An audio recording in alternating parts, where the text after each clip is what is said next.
Let's bring in ABC News Chief Meteorologist Ginger Zee now. Okay, Ginger, look, I mean, there was so much misinformation last week surrounding the hurricanes.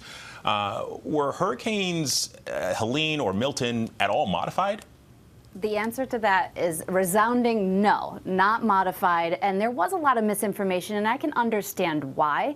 People saw things that we haven't seen as often, like inland flooding in a mountainous area. It has happened in storms like Irene, but in Appalachia, that was something that they thought, well, there had to be something to this. And then with Milton, where it formed in the western Gulf of Mexico and how quickly it blew up, a lot of people said, oh, that can't be natural. Unfortunately, I think what's happening here is we are seeing nature do what we anticipate, especially with climate change. But people are conflating that idea with solar geoengineering, some of the weather modification that actually is happening, like cloud seeding. And all of those lines were getting crossed. But bottom line is, no, nobody was touching nor directing those hurricanes.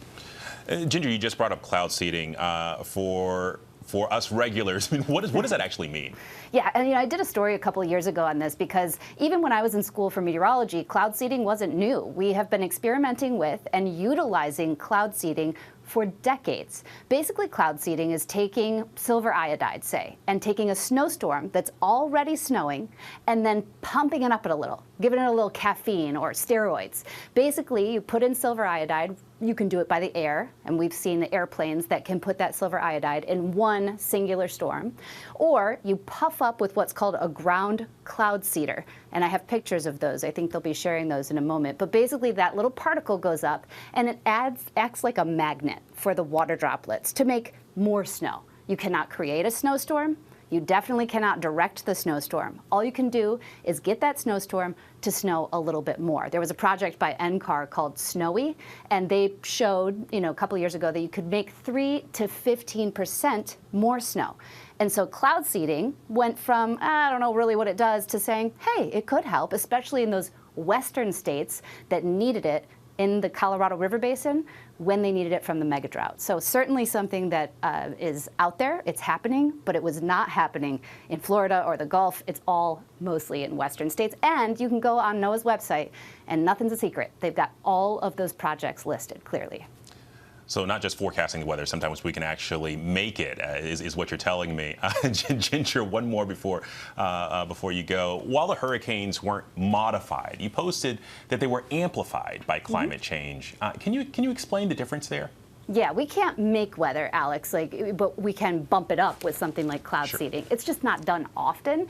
And so when it comes to climate change, that is science that we have and have strong evidence of. Now, I would not say that climate change has modified a path or done something like that, but what I can tell you is that where Milton formed, for example, that area of the Gulf of Mexico was some 4 to 5+ degrees above average. Rapid intensification was not only probable, but nearly 3 times the definition because of those temperatures. And we have something called the Climate Shift Index, where we can tell how much human emissions made that water hotter. And Climate Central says 800 times more likely to have water temperatures 4 to 5 degrees above normal for that little area. So yes, in a way, our emissions have amplified how these storms act and how quickly they can ramp up. Gotcha. Ginger Zee, that's fascinating. Thank you so much for explaining for us.